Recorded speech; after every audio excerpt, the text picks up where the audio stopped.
Welcome to Spectrum Podcast. Ow! It's your girl, Dani. And Breezy. Cheers. I want to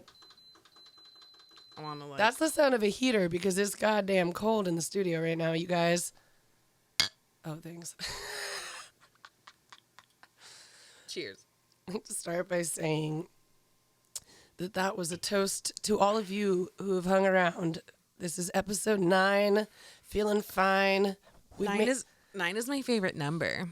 That's awesome. 13's mine, so we're well close to marching towards 9 from yours. We're odd type of people, of course. Oops. Who likes even numbers? I can't even. I feel like our boyfriends or like our significant partners would like enjoy the even numbers. Or we're all born on even days, I think. Eric is the 26th. I'm the 24th, right? You're the 2nd, right? What's Alex? The 25th. I like that. Yeah. So That's funny. also, I told you that's also Charlie's birthday. Rest in power, young Charles the First. Yeah. One of the best fucking producers of our time. One of the most amazing musicians and a friend of mine and a little brother to two of my friends. So a good birthday indeed, Alex and Charles. I am celebrating a death day. Actually, speaking of resting in power, I attended Pamela Rosa Harper Temporal's funeral and wake Thursday and Friday. I really like that name. That's a powerful name. Yeah, she was a powerful woman. I've met her a few times like throughout life because she's Amanda's mom. And when Amanda asked me to join her, I was not shocked, but not confused either. I don't know what I was. I was just Honored a little, maybe? Yeah, definitely. I'd be honored. Because my friend needed me to be there for her, and when Trusted you with I was that there, duty. like from start to finish, you know. You were the rock she needed. Even when she had called me and told me that her mom passed, I was like, wait, what? Like, I was so confused. You went through that shock and awe I went through when you fucking texted me that day, you sadist. Sorry. No, my mom's not dead. Anyway. But it's not to circle back entirely, but just saying that feeling is crazy. That feeling is crazy because you immediately go into like damage control for your friend mode. Like, how do I feel about this? But more, how are they feeling in this moment? Because I want to be there for them. Yeah, and especially because it's her mom, and going with all the things I've been going through with my mom, I'm just like, you know what? You lost your mom, and maybe a part of me knows what that feels like. Anyways, I was there for my friend. Yeah, always that. Anyways, I went to her wake, and Miss Pamela Rosa was really pretty. So she's she a did beautiful she's black Catholic woman, then, right? No, Lutheran. Oh, but Lutheran Baptist. Those guys also do it was like a open, traditional funeral, but they do like an open casket if they want to. Yeah, that's what the wake is for. So the right. Thursday, that's what I thought. But I thought that wakes was only like a Catholic thing. But dude, I mean, like y'all, I'm super serious when I say that I'm pretty like religiously like stupid. So I'm actually earnestly, earnestly asking. I think because I'm such a know-it-all, people sometimes think that maybe I'm just being a dick when I try to get like, you know, be actually humble and be like, no, I really don't know. But in this case, I really don't know. I mean, everyone, plus it was all African Americans, which is so cool. I was part of like I'm sorry, maybe you were like the lightest brown person there. I was just so honored to be there. I just saw so many beautiful black women, strong black men. Love it. And just like I was part of something that felt a little more internal inside. Community. But as I walked in with Amanda, this is the first time she's seeing her mom in her casket, dressed up. Yeah. Seeing the mortician putting on her contours and getting colors her to look and just look like she's just cute sleeping for the event.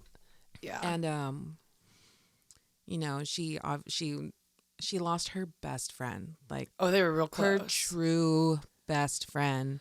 Oh, and the thing is, it is hard to lose a parent at any age, especially if you really like that parent. Especially if you like that parent. I actually think even if you have a sordid relationship with them, it's really difficult because then it just leaves more questions that are unanswered. It's just their bond. It's tough. I could see it. I could feel it.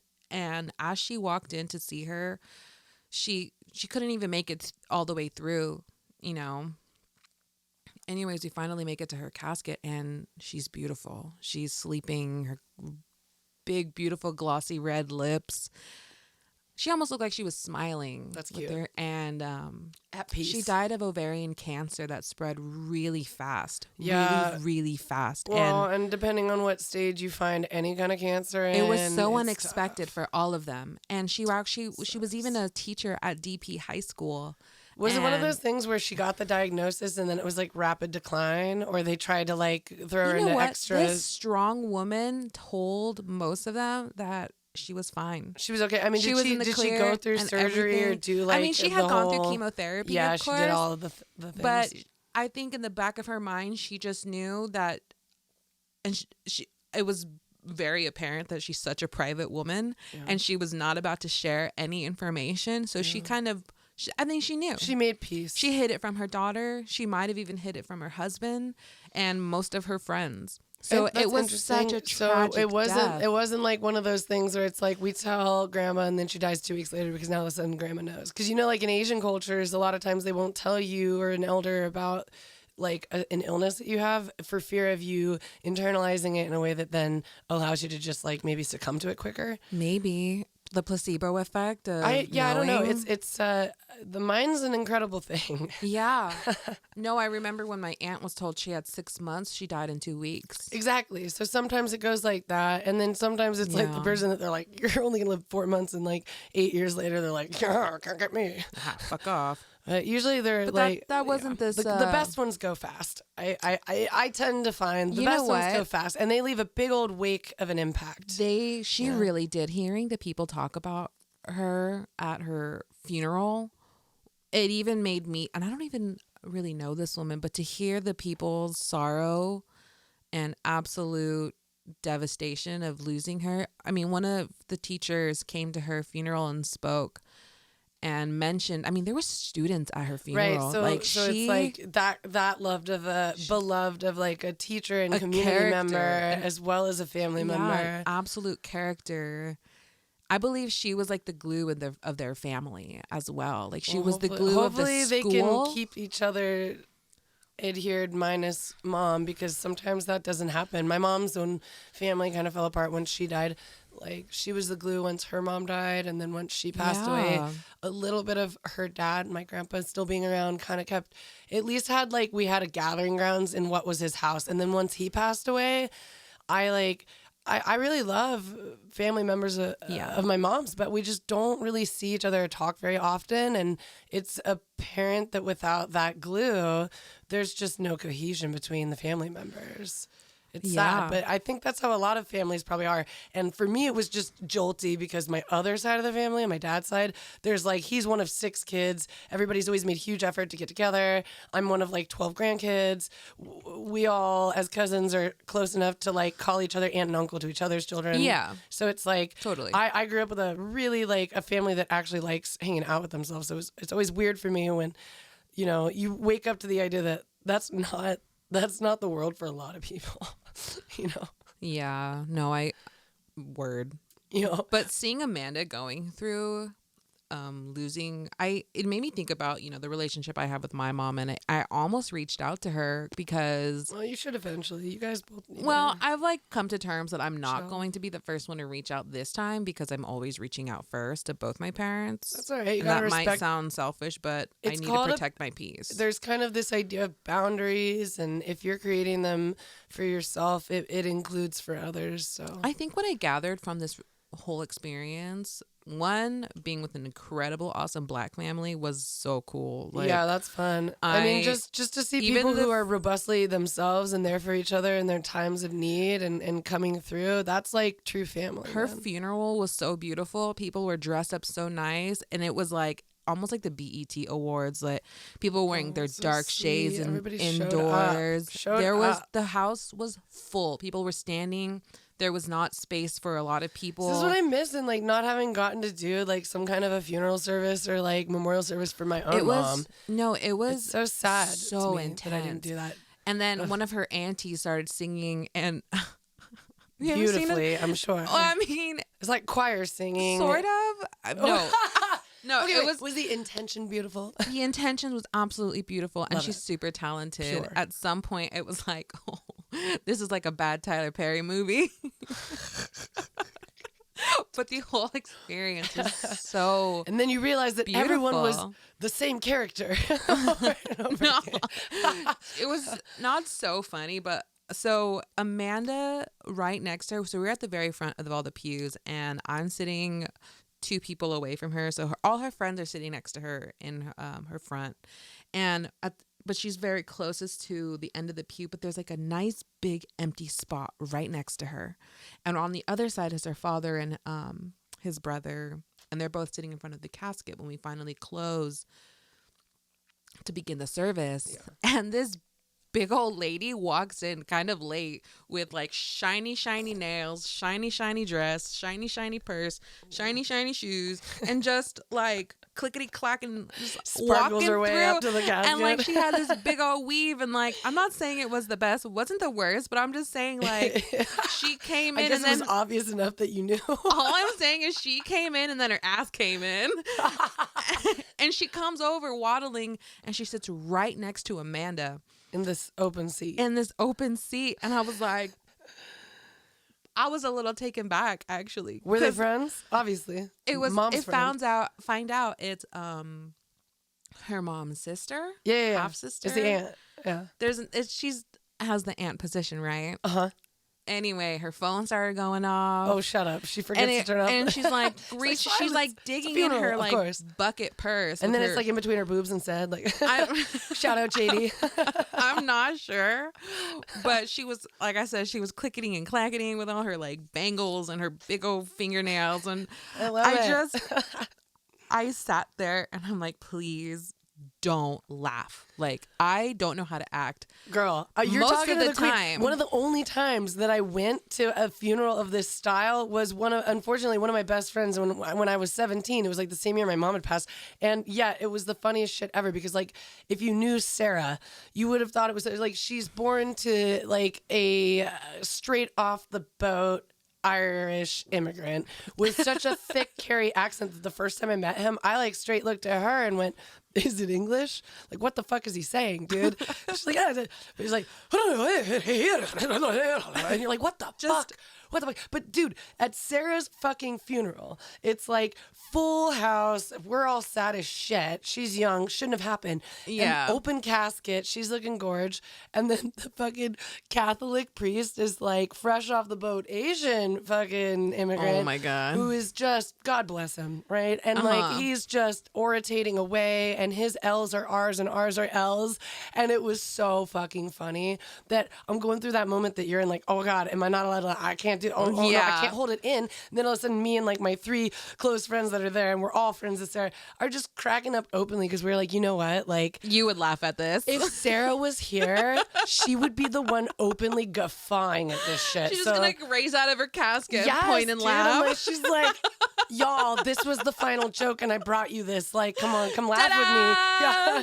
Going out with a laugh. Because remember, like Sarah, like that's a SARA. It's a Sarah was a good girl. Yeah, no. And I was like, oh my God, like, and it was a great oration. It was just so accidented. I it was like lost it. so accidentally stereotypically perfect. But I think that almost like, isn't that the good thing? Like you have to pay homage to the person in that way. Like in the case of my friend Sarah, no better person to laugh at the funeral of, because she would have wanted to do that. And then we went ahead and had one of those like Irish wakes after where everyone just gets like even her mom was like basically serving us alcohol as like underage kids. She's like, fuck it. Like, right. Like this is the time to just go get loose. Yeah. Kids. No, I think about like what a Mexican funeral is like, and that shit's loud as fuck. So rowdy. Yeah, rowdy. Well, Irish Catholics like to get rowdy as shit, bro. Like literally bottles like the in whiskey the pews. is flowing. The whole point is to have a party. Yeah. The celebration aspect is a huge emphasis. No, it is not a distraction. It is the point.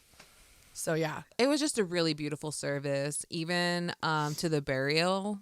I mean, even at the wake, I just felt like Did she get a full? Were you guys there for the full lowering into the ground and all that? Oh yeah, damn, absolutely. It was a day event. It was a whole. And this is the event. same day that I had a crazy other experience that I'll tell about after. So, which is funny. We both had like sort of Jesus-y godly days. It was definitely an awakening for me as far as how I want to be remembered, because That's cool. Seeing these people, and she wasn't, I'm not going to say she wasn't like,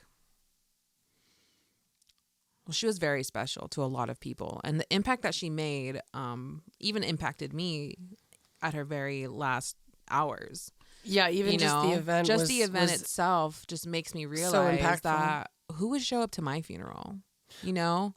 I totally get that thought train. I've also gone through that thought train. Yeah, I went into a dark place just to find comfort, to be there for my friend, because my good friend Amanda was absolutely distraught. Like, she like was you said, really it's not just a parent, it's a best friend. Yeah, that was so hard to see her go through such sorrow and actual pain, the wail of... And it doesn't matter what age you're at, man. Loss is very difficult. It doesn't matter if you know it's coming, if it's sudden. It's just difficult. And if you haven't lived through it, I mean, I feel people get kind of caught in this sort of mesh of really wanting to be able to understand, really wanting to have something that's of value to say, to show that you're trying to be a support. I think it's super hard for people that haven't experienced loss to like show up for those that have. But you did it in a really good manner. Like, you know, just being there for your friend in a whole way without thinking that you need to like look for words or stumble for some meaning in the moment. It's all about just showing the fuck up. Yeah, and I honestly feel like all the words that came out of my mouth was just kind of like little tiny jokes, because I don't know how to act. But it's okay to lighten the mood, and that's you being genuinely yourself. As long as you're not, I mean, as long as you didn't tell them the joke about the ass following that aunt in. Well, I mean, it's here now, so. Oh man, you should have heard me and Mr. Amanda's dad in the car with Katie. Katie, shout out to you. You were there for me when I needed to like break away and be awkward. Like, Amanda's best friend from college. Yeah. Her and I never met each other before, but we became same page. Same, like, girl, we cool, you know, like immediately too. So I was running around. I played Usher. I played Molly Maid. I played like so many different roles within this funeral just to make sure. I just didn't want Amanda to have to feel. It's funny because when you first said you played Usher, I was like, that thong, the thong, thong, thong. I was like, shit, you was the DJ too? You know, it's so funny. I was like, can I add that to my resume? Like, professionalism at a funeral? But because she that's meant, like, rare the actual for me. Role, not like the person. Oh, wait, was I just messing that up? Did I just mix up Cisco and fucking Usher? Bro, maybe. I feel terrible. You're just white. Oh, God. I was so white in that. The caucasity. No, so the actual burial moment, I'm passing out flowers to everybody that came to the actual funeral. That way people have, you know, a flower to drop on the casket as they're walking by to say their last final goodbyes. I can't believe I mixed up Usher and Cisco. I'm so stupid now. That's embarrassing. That's so embarrassing. So they have a full dove release also. Wait, a woman, what? a really kind woman donated this to her. How do you burial. donate doves? Oh yeah, these white pigeons. I mean, but how does this work? Oh, someone like raises them for this purpose. Oh yeah, they come in like a cool little cage. Every like this is like I'm thinking about like when my neighbor ordered chicks by mail. Is it like there's like a trainer, and they go to like once they release, they know to go to a certain destination together. Roost and they get gathered. Yeah, again. yeah. That's how this goes. Anyways. So just like a fresh batch every time. I'm thinking like White Rabbit out the magician's hat. No, they're like smart birds. Store for doves and rabbits somewhere. They're trained for this. They are literally born to do this. It's like I said, guys, I'm really just honestly and earnestly stupid sometimes. That's okay.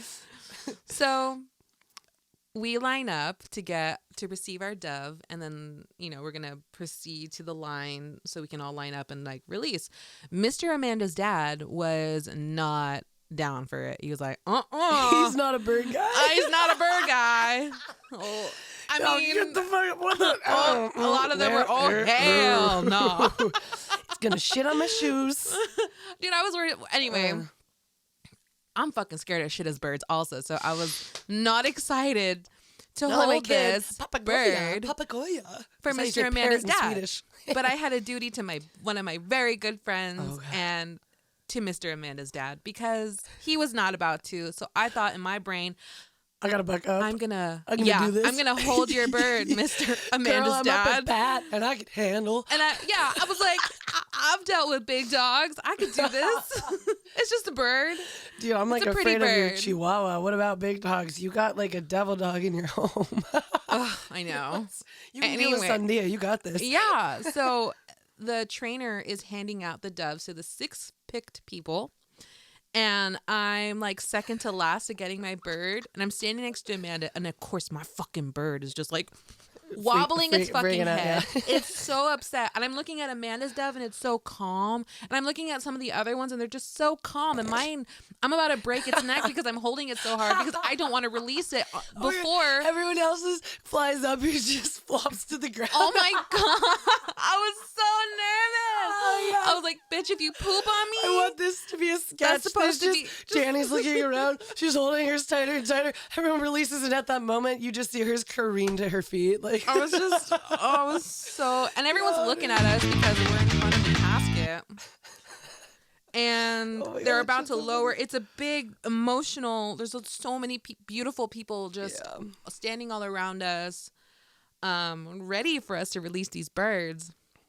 And all I can hope is like, please don't die in my hands. I'm so sorry. So it worked out. I released the bird. You know, they all kind of left off, and I was like, well, I'm not touching my hands. I'm not shaking hands with anybody. You like wear the hand sanitizer. And Amanda, because, you know, she's a beautiful black woman, she's got some like hair, you know, and because of her moisture and her tears from her face, I've been like, you know, like a bridesmaid where you just make sure that they look fix everything because there's probably going to be photos. There's probably people just, you know, there's just a lot of eyes on her. And there's also like her in the funnel of grief and sadness, completely unaware. She even wore makeup that day, so I was like touching up. I even bought I brought setting spray. Like I was just making sure that she looked like she, you know, she can handle life. And you were like Twinkerbell, just floating around making helping sure. her. So I was like fixing her hair on her face, or the fairy godmothers behind her head, just like making sure it was like, you know, just put together. Yeah. And I whispered in her ear after. I was like, I can't touch your hair right now. And she looks at me, she's like, she couldn't help but laugh, you know. But did a trope come out? Because I wouldn't have been able to help myself. She'd be like, girl, I know that I'm black, but don't worry. It's just like, you've been here through the thick and the thin. Oh, it's okay. Man. It was just... Shout out to Chris Williams on that one because he loves to talk about how much he hates for anybody, especially white people, to touch his hair. No, it was so... The whole experience was very eye-opening, and I felt really honored to be there, first of all. Yeah, seriously. I mean, it's an intimate, beyond intimate moment to be with people in their time of grief. Oh, let me talk about the food after at the reception. Yo, do that and rap. I'm giving you 2 to 5 more minutes. It was just delicious. That's all. I don't even have to. 20 seconds. All right, good. That's it. Dude, so at the same time this is happening, you know what I was doing? What?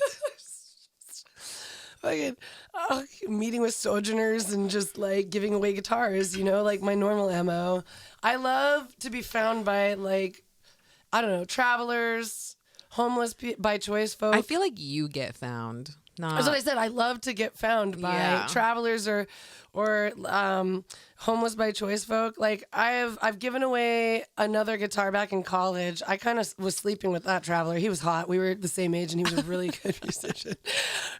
Dan, shout out. I hope you made it. Anyway, yeah, I met this guy Ryan. Wait, I have his name. Ryan. Shout out Ryan Delaney. And when I go to email you, you're like. Photos from the day, I'm going to email you a link to this so that you know I talked about you. So Ryan's 31. He is on a mission from God to like make it in music. He left New York maybe a month ago with still having his own business and having like a position to be like a youth choir director or some shit out here, and he like comes to the West Coast with like jobs intact and stuff, and he had just sort of been discovered through his TikTok. Like but I think he might, there's maybe just a screw loose, like just at least one, and like so, every good musician. Yes, dude, actually truly, if you've ever really spoken with not even just a great musician, most great performers are a little bit weird. They're a little bit their own people, or a lot bit their own people. And anyway, that's why they're such creative, amazing people. And so Ryan basically files in with the rest like that. And so he comes up to me after I've just been at Home Goods trying to be a good wife, find a lamp for my husband who's fucking Swedish and keeps asking for a goddamn nightlight for Christmas. And I'm like, no man asks for a nightlight, sweetheart. You mean a reading lamp? It's called a fucking reading lamp. So I'm trying to find a reading lamp from a man. And I'm like, bro, online is just too scary. There's too many lamps. I can't touch them. No tactile. I don't know what I'm doing. So I was like, who the fuck has lamps? Like Home Goods. Of course, they don't have any that I like. But I end up leaving with like a couple gifts for my nieces. So it's not a useless shopping trip. But when I'd shown up, I'd seen Ryan kind of migrating. And I had a feeling like he's going to find his way to me. I just know it. It didn't happen in that moment. But I we're feeling people. I knew the feeling was there. The draw was there. So I come out, and I'm walking up to my car.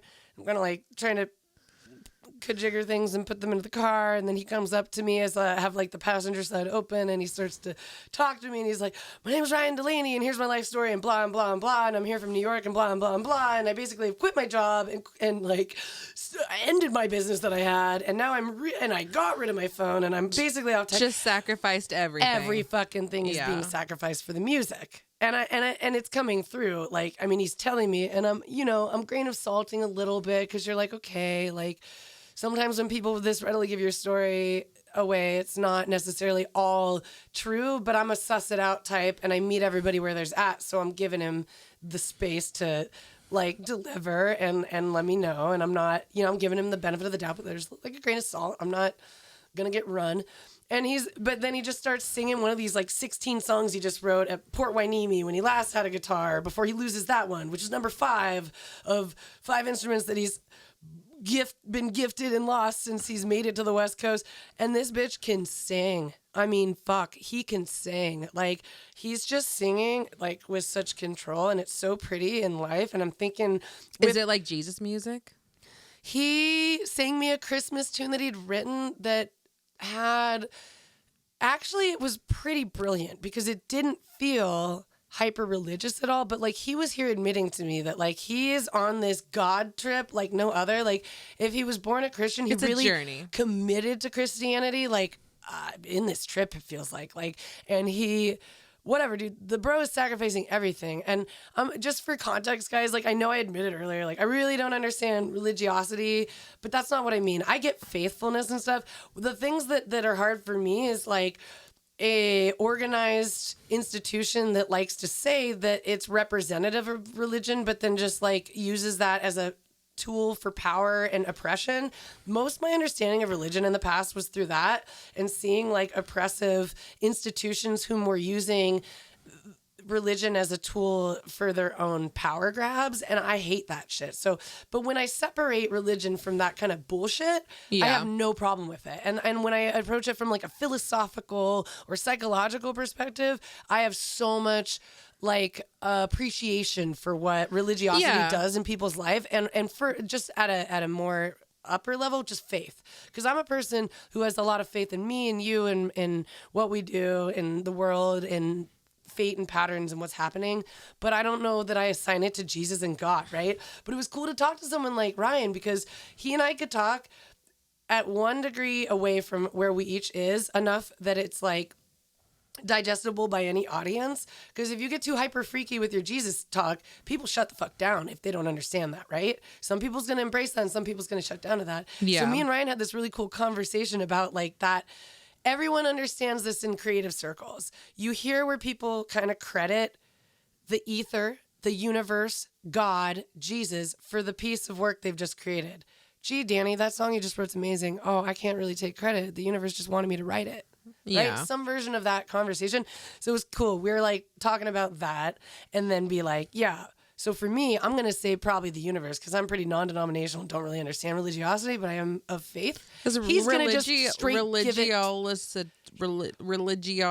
to straight give credit to Jesus and God. What was that word? Religiosity. Religiosity. Or another one would be like pious. Like the idea is that Is that even a word? Yeah, it is. Pious. Pious. Maybe I'm just a Jesus freak that I'm like, get that communist name away from here. Religiosity. All of it is just different synonyms for the idea that you believe in or involved in religion and that it's part of your life. Whatever, dude. So Ryan's on a mission from fucking God, and he's singing to me in this parking lot, and the whole thing comes full circle. Aww. And I'm looking at him, and he's looking at me, and he had come emotional. Up to me. He'd come up to me just spanging, which for those of you that don't understand what that is, that's when you just ask people for money because you're out there and you ain't got no means. Spare change. Yeah, baby. Spanging. So he's spanging versus if you play a guitar or something, that's when you're not spanging, you're like actually offering something and that's busking. Yeah. So busking is when you're offering something. Spanging is straight just asking. Yeah. So he's spanging, but then he sings to me, so he's kind of trying to busk. And I realized he's lost his guitar. And he's told me he doesn't have any way to get a hold of him, right?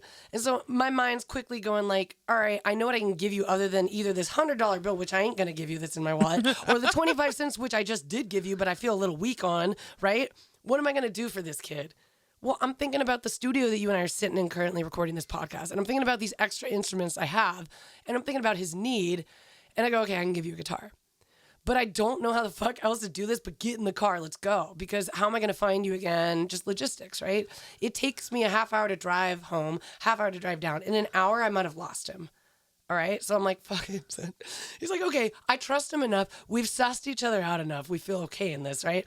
I've made mistakes in past, inviting Christy, the fucking homeless girl to my house that said she was pregnant and then tried to fucking camp out in my living room. Those days are gone.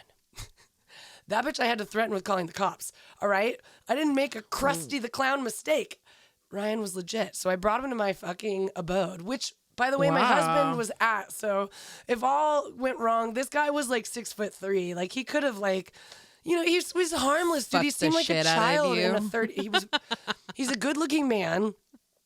Way too crazy for my liking, but kind of blondish, beautiful eyes, very attractive and absolutely able to make it when he's ready in the world of music. And he kind of like alluded at different people giving him, he was getting traction, but he kind of freaked out. And then he's like, the way I want to do this is this way. And he's like, this is so 1930s, 40s of us. Like, we're just driving, like, we're traveling together, you know? He's like, and then he called me crazy at least 6 times for bringing his ass up to my house. So I'm like, wow, that's the kind of crazy I am, that the crazy guy calls me crazy for bringing him to my house.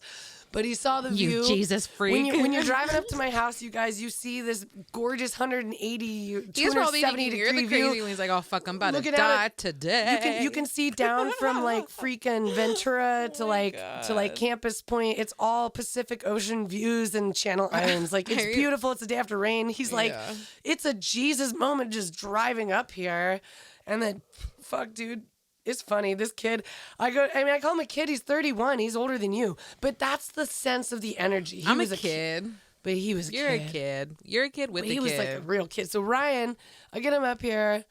Fucking, he's a violinist first, so he tuned. If you pick up behind Dani right now is my mandolin. He fucking tuned and played my mandolin. He and I jammed in here. He played the mandolin. I played that guitar. I fucking sang. He's the kind of musician that's so fucking talented that I didn't give him a single note. I didn't tell him any. Like, I mean, either telling him notes or giving him key that I'm in. What an nothing. awesome connection I just start playing. And he starts playing. And I sing, and it's the first time I've been able to sing in like 2.5 weeks because of my fucking cold I had. How did your husband feel about this? Well, I had to kick him out of my fucking studio because he was here taking meetings at first, and I was like, bitch, I gotta get in there and give this kid a guitar. Like, we got time. I had to turn around and get Ryan back to town before coming back here so that me and Eric could go to couples therapy by like 2:30. So it's like, I'm on a timeline. I'm like, fuck, this is not like You're just a like great picking idea. up a random hot guy who's a musician. But he's so sweet. Right and before. It's such innocence. Like, I'm telling you, you know when it's just No, I about get it. Jesus I and get music. it. So Well, Ryan...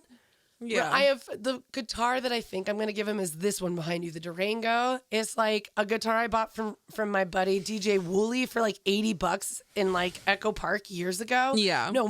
He lived in Miracle Mile, Mid-City. And fucking pulling a fast on me. How much would you pay for this guitar? I'm like, I don't know, like, damn, son, this is a nice guitar, maybe like $200, but you know, I'm broke.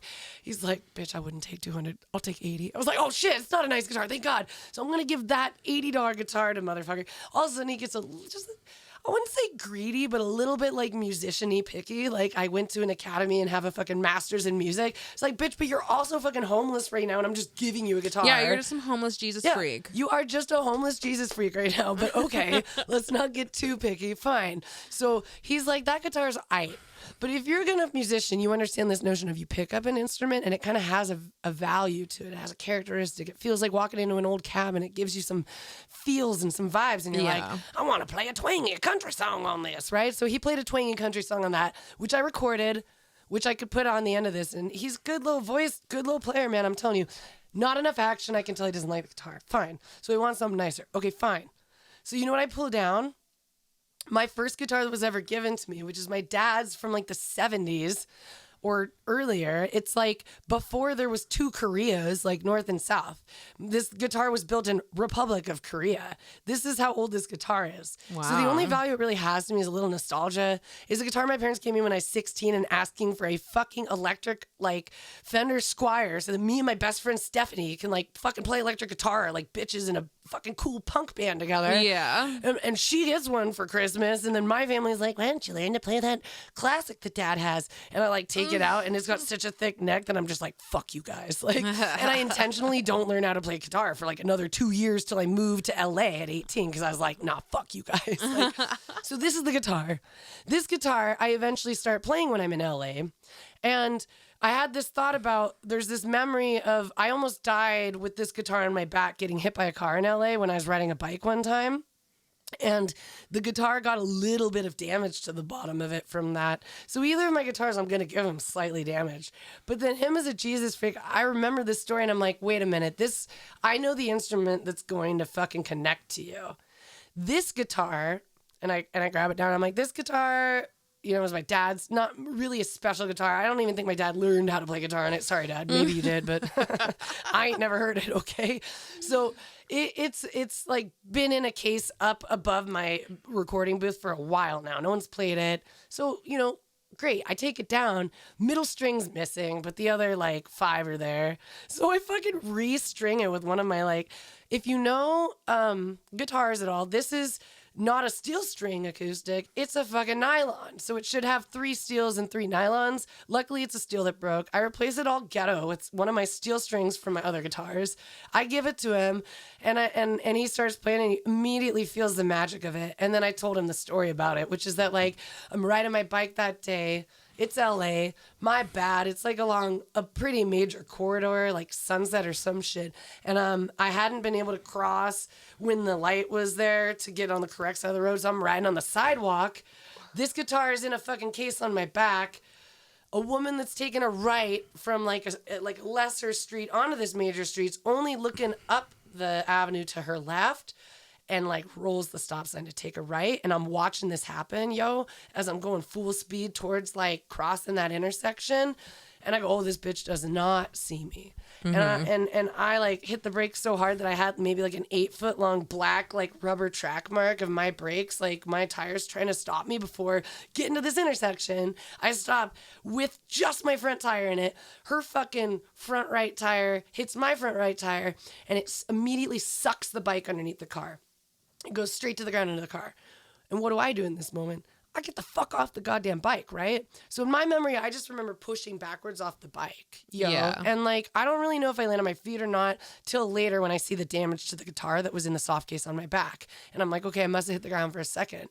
It's LA. It's like 10 a.m. There's fucking people everywhere. Yeah. So I have like a bunch of witnesses run over after this happens. And one of these guys is like, man, that was the craziest shit I ever saw. He's like, you were like riding straight in, right? And like, I don't understand how this worked. Like the bike, everything's going this way, like forward, and he shows his hand, like, and he's like, and it looks like a hand just grabs you and tears you, and he pulls his hand backwards, right? So it tears you this way. It looks like a hand just grabbed you off that bike.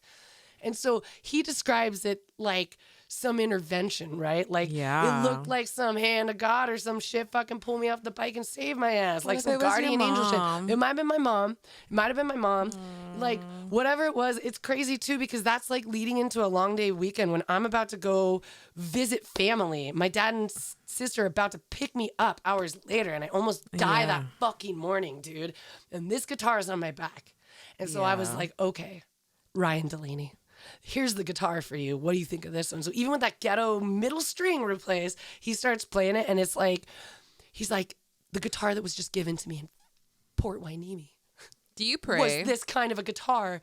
Do you pray at all? And I wrote 16 songs on it, and then I wrote all these songs after I lost it. And then here's the thing. I'll answer your question in a sec after I answer it for him. He said I wrote all these songs on it, and then it like broke like a day ago. And I prayed so hard on this yesterday, and I prayed for a guitar to come my way, and then here you are giving me a guitar, and I was like, okay, cool. I get to be part of your story, you know? No. I don't pray. He prays like crazy. I mean, even when I heard him praying in my kitchen when I just went to go to the bathroom really quick. I mean, I don't mean to sound nosy. Like, he was doing it on his own, you know, but I could hear it. It's like, and I was like, damn, okay. Damn. Like, he was serious about it. And I'm like, who can say any different, bro? I fucking did meet him, and he got that guitar, and like, whatever you want to call your divine intervention. Well, that's what I'm saying. Like, praying, it doesn't have to be, it could be meditating, it can be chanting, it can be whatever it is that you call it. I call myself into presence, and I do meditative stuff for sure. I do meditative practice and breathing, and I do yoga and stuff. I like to be present and mindful. That's different. I feel like that's more, I wouldn't even call it spiritual. Yeah, that's not I'd be like more self-aware, like more self-aware of you and your space. I'm talking about actual full-on praying where you have gathered up everything and all the thoughts that you've like tumbled through, and you put them in a prayer and you just let it go, because that's the power of prayer. Like, the power of prayer is to let it go and go to God and just, you know what's best. Or it doesn't even have to be God. I got that, like, because that was what Ryan was describing to me, was like this idea of succumbing to fate, more or less. He was like, exactly. Which actually, if you know anything about Zen Buddhism or Taoism, it's the same idea as Wu Wei, which I might be saying wrong, but it's spelled W-U-W-E-I, Wu Wei. And that whole thing is the idea of just going with the flow, letting it go. Acceptance of where you're at, and that the universe is taking care of you. Absolutely. That's not saying like give up and just like live in a heap in the dirt. In some cases it is. No, I've been feeling a lot Gurus of do that sometimes. Inner power lately. Yeah.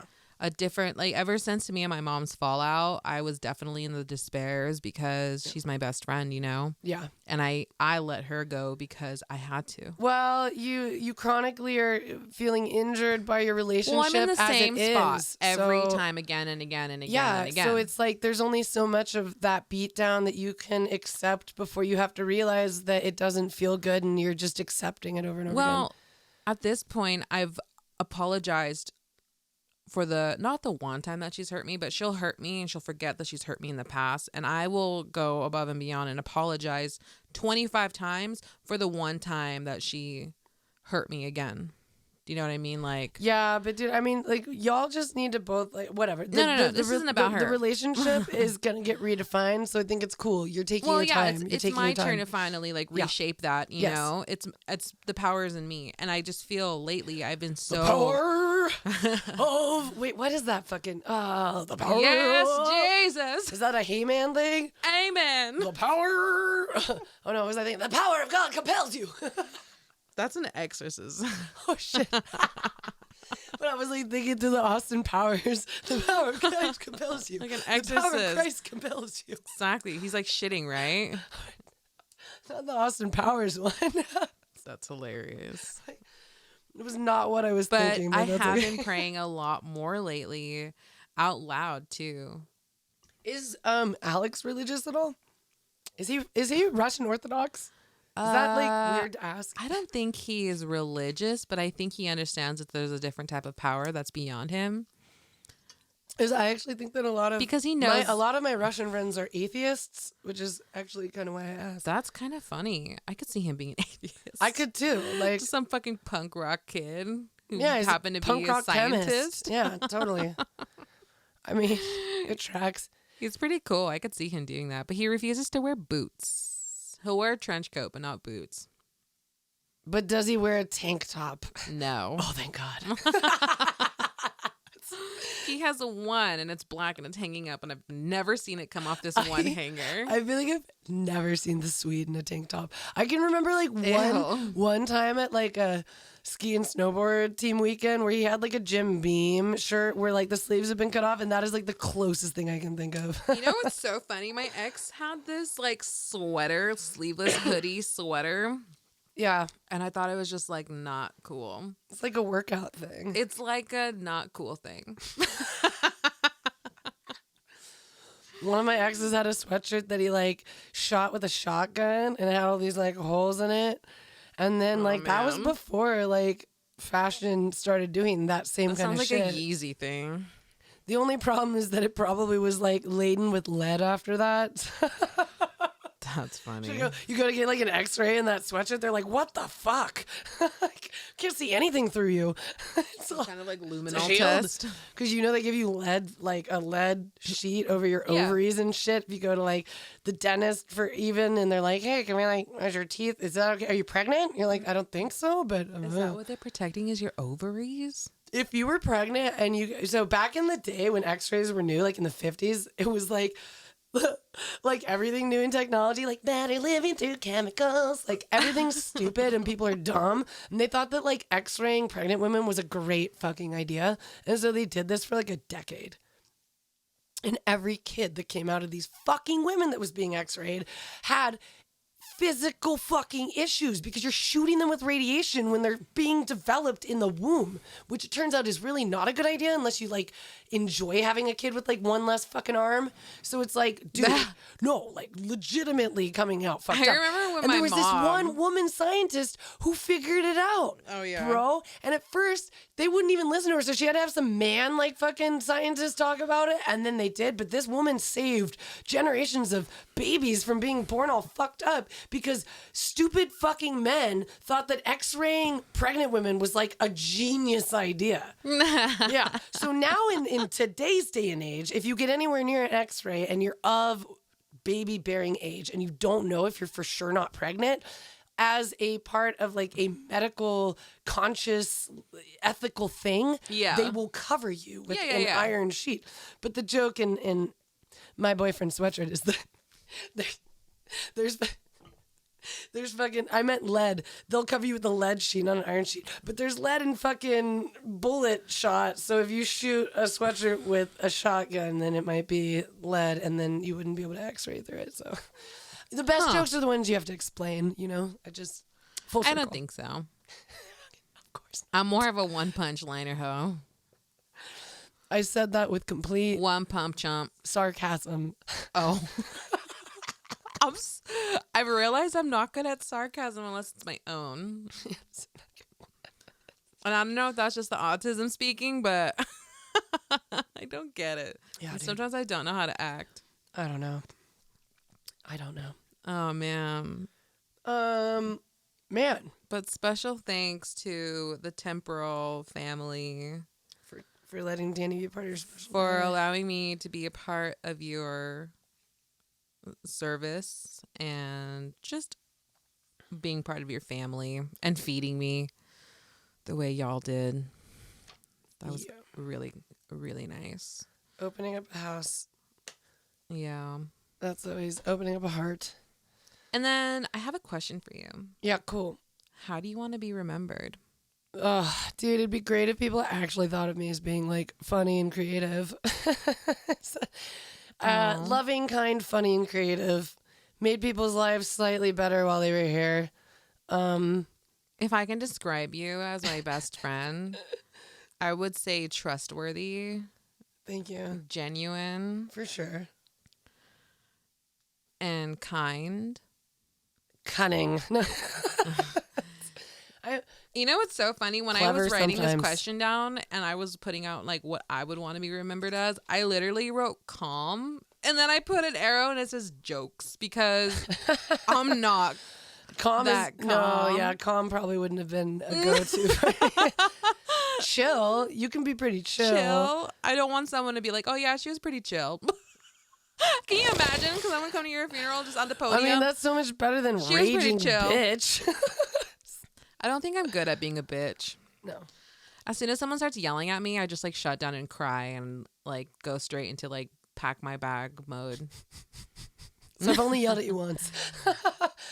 Yeah, but I mad at laughed that myself. off because It was funny because I was actually mad at myself, but I did raise my voice. I was like, you know what, Dani? Sometimes when you say things, other people make decisions based off those things, and then they have to be stuck with their decisions. And therefore, I want you to know that I made a bad decision based off what you said. And I'm mad at myself. Is that what we were trying to tie-dye? No, that was funny too. I got a little annoyed at you then too. That was really funny. I just No, it was laughed like it that off. time that we were like supposed to meet at the car. There was like we were at Target. It was just a slight misunderstanding. Whatever. It was. Oh stupid. yeah, and you were waiting on me. Yeah. You're so impatient though. I was so confused and impatient. No, the thing is like there was no warrant for me to like be so shitty in my mood. And that's why I was like, she doesn't deserve this. So frame it Sasha as your was own there? fault. Yeah. Frame it as your own fault because it is. Like you made the decision, Can but you imagine within the last 10 years of our relationship, you've only yelled at me once? that's pretty good, dude. And you didn't even yell. I know. And it was like me blaming It was myself. more you just being like, I was like, why didn't you answer your phone? Like, why are you such an idiot? And I was like, bro, I'm high as fuck right now. I'm puffing on a pen. And we went to Target for pajamas or some other dumb shit. don't remember. Like, I don't I didn't remember. even need anything in there. No. You were the one that needed something from Target. Yeah, it doesn't matter. And you parked at the very back of the building and not in the I front. don't remember why I parked there now. Oh, you know what it was? It was a hot day. The dog was in the car and we needed shade. And that was the only place where there was fucking shade. That's right. That's what it was. And that was like why I was irritated too, because I wanted to get back to the dog in the hot fucking car. That was so funny. See, that makes more sense than me just being an impatient asshole. But sometimes I can be that too. I'm not too big to I admit just it. remember you getting mad at me for the tie-dye because you're trying to explain these steps step by step. Dani really wanted to tie-dye and then asked me to like give her a tutorial, and then literally like right after asking the question, like full shut down her ability to like listen and just kind of stared off into space. And it was like, I feel like I asked you the same question like in different versions. it was like 10 times. It wasn't like I was just telling you. I was showing you. I know. We were like doing this together. I just had to do what you were doing. Like eventually just went into like how I deal with my toddler. Sometimes I was like, Danielle, if you don't want to do this and you can't listen, please stop asking for me to waste my time. I know. You're like, I don't even give a shit anymore. Do whatever you want. I was like, you know what? It'll turn out or it won't. So fuck it. I'll help you after. God damn it. So funny. I know, dude. You were so pissed. I just needed because you were running around. Eric's in the house. Arlene's all over. CTFO. Chill the fuck out. God, that was so funny. I just sat there looking like a dumbass. I felt like a dumbass too because I I see your frustration and I still was so confused. Yeah, But I was like, if I ask this question one more time, she's gonna fucking blow up. She might wring my neck. She might explode. Dude, it's funny. Now, I was just telling Eric, I came up with a term that I feel like captures this perfectly. Like, people say things happen on accident. Okay. But, like, that wasn't, like, an on accident. That was, like, it just sort of on ontological. So it's, like, unorganic. That just, like, happened. It was, like, unorganic. It just kind of just happened. Like, that's a little awkward. But but that's the notion. Like, that's kind of what it's like for me, and a lot of like adult on incidents, learning, on happenstance, like experiences for me. Even when this last time I had a job interview, the one that you killed, yeah, but by telling them exactly who you are instead of lying. Yeah, instead of like pretending I was like some. Here's what you should expect at my worst, but most of the time I'm not at my worst. Dude, I was so fucking honest about who I was at this point, and they hired me immediately, and it was like that is some crazy corporate diligence right there, because she works at Tilly's, you guys. Like, they could have said no. Yeah, they could have said no. Anyway, what's so funny is I forgot what I was saying. Shit. No, my last interview, I'm trying to make eye contact. Like, making eye contact with people is not hard for me, but keeping eye contact before I feel like one of my eyes is going cross-eyed, or I just start like blinking, and I'm like I'm focusing, right? I'm not just blind. It is so and I feel like intimate to look into people's eyes that I cannot do it for too long for fear of my empathy just like stealing all their feelings from them and being there with them. And I don't need that. That sounds kind of witchy. It's super witchy. But I meet eye contact with people, but I don't keep it for long. Like, I'll dart away, like, if they're talking intentionally. to me, I cannot keep that eye contact, because then I'll start feeling like you see me doing it right now. Like, I do it in moments, and then so much eye contact, and then like I take breaks either for myself or for them. I don't know who it's probably for me, but like if you're not on top of me, don't make eye contact. Oh my God, is it bad that I like enjoy the positions that don't make eye contact? I mean, those are the best positions. Okay, thank you. I had some really good sex this week, guys. That's so awesome. Yeah. I'm so happy for you. You know what's fucked up? I figured it out. I was like, okay, if I put into the calendar that I might be ovulating, I'm going to get some. Did you really? Yes. Some corporate dirty sex? Yeah, dude. And then after Saturday nights, like, okay, guys, I think I figured out what the Viagra boys are named after. Oh my God. Don't call your husband that. My man was a Viagra boy on Saturday night. Oh my God. And then I woke up on Sunday morning and I was like, I went in and I erased the fucking ovulation thing from the calendar. Good boy. I was like, it's been a good time. Your work here is done. Okay. Your mom gets into town Wednesday. I don't need this on my calendar anymore. Oh my God. Dude, my biggest fantasy right now is just to be like, I don't know. I was just talking about funeral on this episode. I don't know how to feel like From funerals to really good sex. Jesus Christ. I felt like, you know what's so funny? Katie and I made the joke that I was the funeral slut because my dress was above my knees. But I was wearing a long, raincoat, so it evened out. And I was wearing, cute shoes. Was it at least black? Or was it was all black. Everything was black. You're like, I was wearing this dress that fell above the knee line and it had bright sequins. I mean, I've literally had this fucking dress since I was 15 years old. Okay, you've been waiting for this funeral for a long time. All I'm saying is the fact that I've had this dress for so long. And it still fits. It does. Whoa. Yeah. I know. Well, now it does again. Anyway. All I'm saying is we made this joke about me being the funeral slut. And before the whole thing even started, me and Amanda and Mr. Amanda's dad and Katie all showed up first to By the way, I love that you call him Mr. Amanda's dad. Oh, yeah. That's his official name now. Oh, my gosh. I refuse to call him Conrad. Mr. Amanda's dad. Conrad? Meow! Conrad.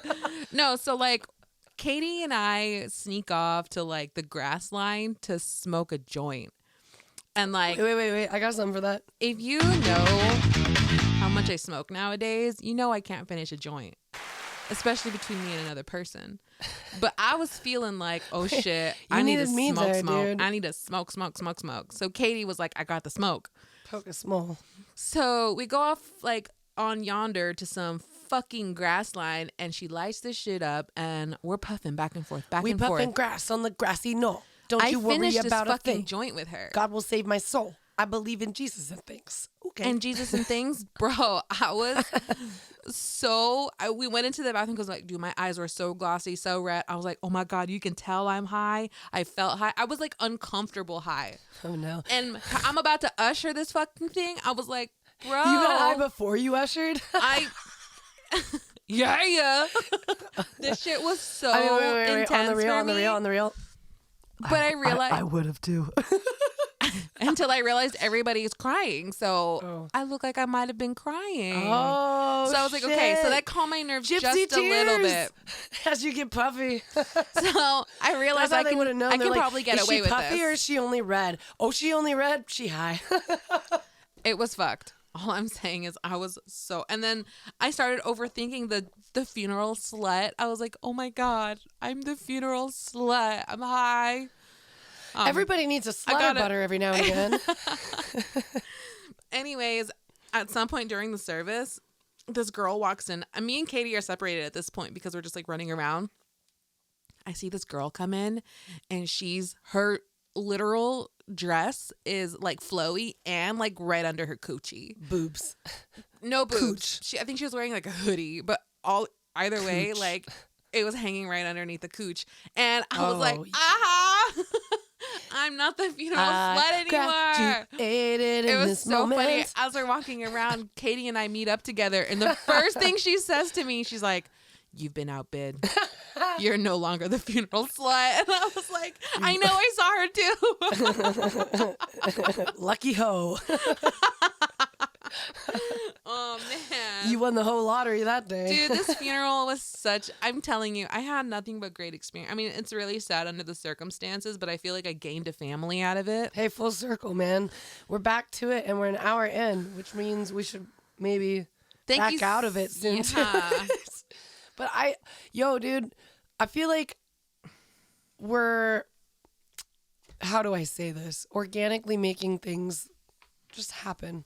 I have realized I need to motivate more. You guys, if you think we're funny, tell us so that we motivate more to write and go to more open mics. Because honestly, I fucking want to be your funny bitch, but I just don't. Some days I'm just a mom, and some days I'm just a lazy hoe, and other days I'm a funny bitch. Like, that's funny. All right, this has been Breezy, your funny bitch, and this has been Dani. You're also funny funeral slut. Yeah. But she's only number 2. She ain't first seat slut. Yeah, but second's the best, remember? All right, love you guys. Come back. Bye. Remember, you can always DM us at Rare Girl on YouTube, and that's with 3 R's, GRRRL, at Rare Girl, or you can find us on Instagram at spectrum.pod. Figure out how to spell. You've got this. Be teachable. You're not always right.